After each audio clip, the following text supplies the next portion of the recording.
पटाखे फोड़ने से पूरे साल क्या प्रदूषण रुक जाएगा?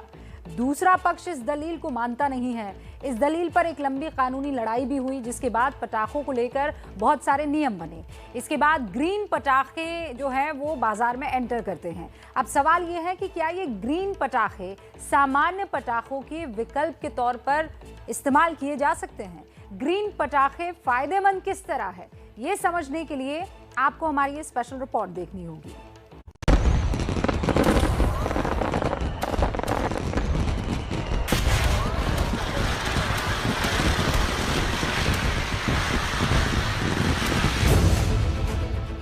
कुछ साल पहले जो फुलझड़ी और अनार दिवाली की पहचान थे, वो आज बहस की चक्री में झूल रहे हैं, जिसमें अदालत का आदेश भी है और पर्यावरण विदों की चिंता भी। लेकिन एक तर्क ये भी है कि क्या सिर्फ एक दिन पटाखे जलाने से ही वातावरण का सारा गणित बिगड़ जाएगा? ग्रीन पटाखों की जगह अपनी है और सामान्य पटाखों की जगह अपनी है, तो मेरे हिसाब से दोनों ही पटाखे नहीं होने चाहिए। नहीं सर, पाबंदी किस लिए होना चाहिए? हमें तो पटाखा बहुत पसंद है, हम हमेशा जलाते हैं, हर दिवाली को फोड़ते हैं, दिया भी बढ़िया जलाते हैं। जी, पटाखों पे पाबंदी होनी चाहिए, लेकिन छोटे बच्चों से इसको दूर रखना चाहिए हमेशा के लिए। पटाखों की इस बहस में एक पार्टी उन धार्मिक संगठनों की भी है जो कहते हैं कि हिंदू त्योहारों को टारगेट किया जा रहा है, तो दूसरी ओर वो पर्यावरण योद्धा हैं जिनकी दलील है कि पटाखे पारंपरिक दिवाली का हिस्सा है ही नहीं। ऐसा लगता है जैसे कि इन 3, 4, 5 हिंदू त्योहारों के अलावा तो कभी कोई प्रदूषण रहता ही नहीं। अरे भाई, प्रदूषण से लड़ना है तो समग्र रूप से लड़ना पड़ेगा। त्योहारों से लड़ने की बजाय प्रदूषण से लड़ना सीखिए। राम जब वापस वनवास से जब लौटे तो उसमें आप रामायण में आप देखें तो आपको लिखा हुआ मिलेगा कि चारों तरफ से दीप जलाए गए। तो ये इनफैक्ट अगर हम इसको धार्मिक रूप से भी अगर देखें तो ये दीपों का पर्व है, ये पटाखों का पर्व नहीं है। ये एक अलग मैंने इस पर चर्चा हो जाएगी कि एक्चुअल में पटाखे जो हैं वो उसका इजाद हुआ कब और कब से ये परंपरा में आई, ये देश या विदेश जगहों में फैली। मगर ये मैं निश्चितन कह सकता हूँ कि ये हमारे देश की एक पौराणिक परंपरा में से ये नहीं है। दिवाली पर पटाखे की इस बहस में बीच का रास्ता निकला ग्रीन पटाखों से, जो आवाज और रोशनी तो सामान्य पटाखों जितनी ही करते हैं, लेकिन उनसे वायु और ध्वनि प्रदूषण कम होता है। अदालत के आदेश और प्रशासन की सख्ती के बाद ग्रीन पटाखों की बाजार में एंट्री हुई। हम इस समय मौजूद हैं मथुरा के सदर चौराहे पर। यहाँ पे आप देख सकते हैं कि किस तरीके से पटाखे की दुकानें लगी गई हैं और यहाँ पर जो क्या इनके मानक हैं, किस तरह से इनको बेचा जाएगा। यहाँ पर जिस तरीके से यहाँ पर देखा जा रहा है कि आम पब्लिक आ रही है और यहाँ पर खरीदारी भी शुरू हो चुकी है। लेकिन यहाँ पर हमारे साथ पहुँचे हैं, यहाँ पर जो पहुँचे हैं फायर ब्रिगेड के अधिकारी पहुँचे। हम उनसे बात करेंगे कि क्या पटाखे बेचे जाने के क्या इनके मानक हैं और किस तरह से यहाँ पर पटाखे बेचे जाने के लिए सरकार ने इनको यहाँ पर लाइसेंस दिए गए। जो ग्रीन क्रैकर्स हैं जिनकी अनुमति दी गई है वही बेचेंगे। यहाँ पर हमने देखा है कि ग्रीन पटाखे भी बेचे जा रहे हैं और जो शुरू से बेचे जा रहे हैं, जिस तरह के पटाखे बेचे जाते हैं वो भी बेचे जा रहे हैं। तो इनके अलावा अब क्या कार्रवाई करें? उनको हम हटा रहे हैं, उनको जब्त किया जा रहा है, हटाया जा रहा है। अब ग्रीन पटाखे कितने ग्रीन हैं और सामान्य पटाखों के मुकाबले ये प्रदूषण कम करने के तर्क पर कितना खरा उतरते हैं, ये समझने के लिए हम ग्रीन पटाखों और सामान्य पटाखों को आंकड़ों की कसौटी पर कसने की कोशिश करते हैं। एक अनार जो 3 मिनट तक जलता हो, वो सामान्य कैटेगरी का अगर हुआ तो 4850 माइक्रोग्राम प्रति क्यूबिक मीटर PM 2.5 रिलीज करेगा, जबकि जो ग्रीन कैटेगरी का अनार है वो 3400 ही रिलीज करेगा। इस तरह 5 मिनट तक जलने वाली चक्री जो है वो 9500 माइक्रोग्राम प्रति क्यूबिक मीटर PM 2.5 रिलीज करेगी, जबकि ग्रीन कैटेगरी की वही चक्री 6650 PM 2.5 को रिलीज करेगी। 2 मिनट की जो फुलझड़ी है सामान्य अगर हुई तो वो 10,400 PM 2.5 रिलीज करेगी। अगर वो ग्रीन कैटेगरी की फुलझड़ी हुई तो 7,280 PM 2.5 रिलीज करेगी। 6 मिनट की लड़ी अगर 38,550 माइक्रोग्राम प्रति क्यूबिक मीटर PM 2.5 रिलीज करती है तो जो ग्रीन कैटेगरी है उसमें 26,985 PM 2.5 रिलीज होगा। 3 मिनट की वो जो सांप गोली होती है 64,500 माइक्रोग्राम प्रति क्यूबिक मीटर PM 2.5 रिलीज करती है। और ग्रीन कैटेगरी की वही वो सांप वाली गोली 45,150 PM 2.5 रिलीज करेगी।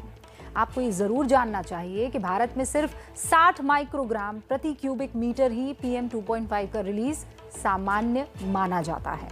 अब सवाल ये है कि क्या वाकई ग्रीन पटाखों की जरूरत है?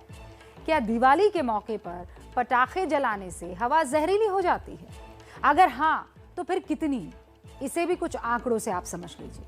दिल्ली में 2017 में दिवाली के दिन AQI एयर क्वालिटी इंडेक्स 319 था, जो दिवाली के बाद 403 हो गया, यानी 26% बढ़ गया। 2018 में दिवाली के दिन AQI 281 था, दिवाली के बाद 390 हो गया, यानी 39% इजाफा हुआ। 2019 में दिवाली के दिन AQI 337 था और दिवाली के बाद वो 368 हो गया, 9% बढ़ा। 2020 में दिवाली के दिन AQI 414 था और दिवाली के बाद 435 हो गया, यानी 5% बढ़ा। आप देख रहे हैं घट रहा है। नोएडा की अगर मैं बात करूं तो 2017 में दिवाली के दिन AQI 266 था, दिवाली के बाद ये 402 हुआ, बढ़ा। 2018 में दिवाली के दिन AQI 288 था, दिवाली के बाद ये बढ़कर 432 हो गया। 2019 में दिवाली के दिन AQI 358 था और दिवाली के बाद 357 हो गया। फिर 2020 दिवाली के दिन AQI 425 और दिवाली के बाद ये 441 हो गया। ग्रीन क्रैकर्स जो है वो प्रदूषण रोकने में अहम है।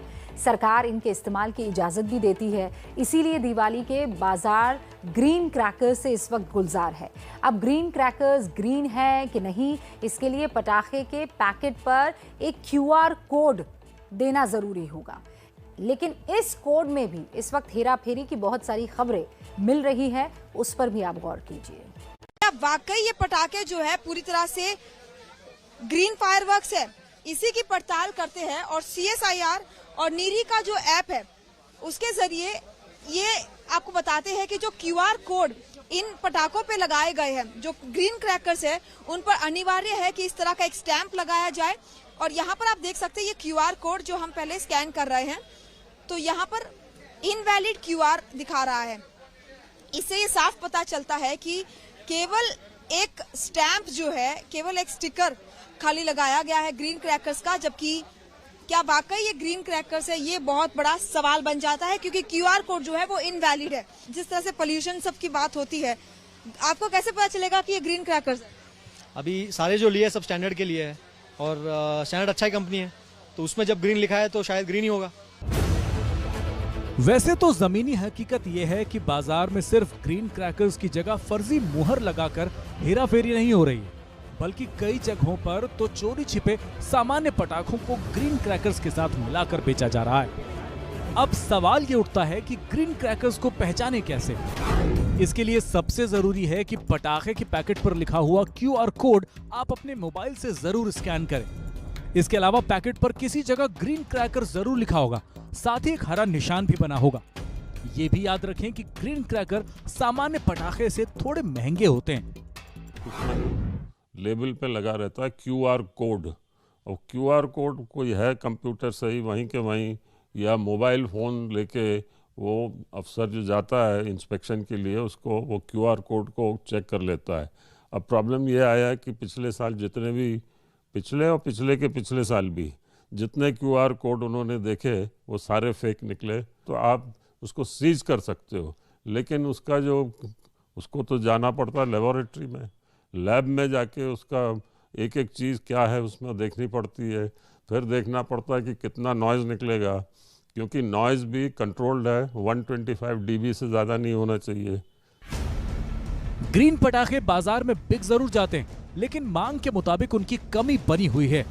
ग्रीन पटाखे वैसे भी सामान्य पटाखों से महंगे होते हैं। डिमांड और सप्लाई में अंतर होने की वजह से दाम में और तेजी आ गई है, जिससे लोगों को काफी परेशानी हो रही। जो बहुत ज़्यादा पोल्यूशन मचाते हैं, इनका एक ग्रेड होता है बहुत ज़्यादा ही, आपने सुना होगा साउंड नॉइज़ पोल्यूशन भी होता है, जिससे एयर तो होता है, नॉइज़ भी होता है, उनको बैन कर देना चाहिए। देखो बैन तो होना चाहिए, लेकिन एकदम जो all of a sudden order निकल जाता है ना, वो नहीं होना चाहिए। वो एक दिल की दिवाली होती, दिल का पटाखा फूटना चाहिए। पटाखा जरूरी नहीं है कि पटाखा से प्रदूषण करें फिर वही सांस हम अंदर लें। ग्रीन पटाखों की कमी की एक बड़ी वजह यह भी है कि इसे बनाने की तकनीक कुछ कंपनियों के पास ही है। सरकार ग्रीन पटाखे बनाने वाली कंपनियों को बढ़ाने में लगी है। साथ ही अब ग्रीन पटाखे से एक कदम आगे की तकनीक पर चर्चा शुरू हो गई है। ये तकनीक है इलेक्ट्रॉनिक पटाखे की, जिसमें बिल्कुल भी धुआं नहीं निकलेगा और ये बिना धुएं के सामान्य पटाखे जैसी रोशनी करेंगे। साथ ही इसमें सामान्य पटाखे जैसी आवाज होगी। इसको छोड़ के हमको इलेक्ट्रॉनिक अडॉप्ट करना पड़ेगा।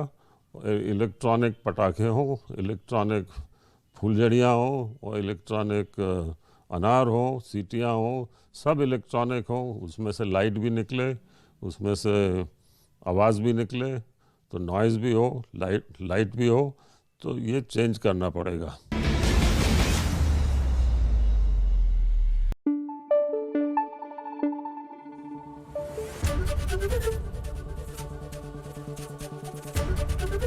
ABP न्यूज़ आपको रखे आगे।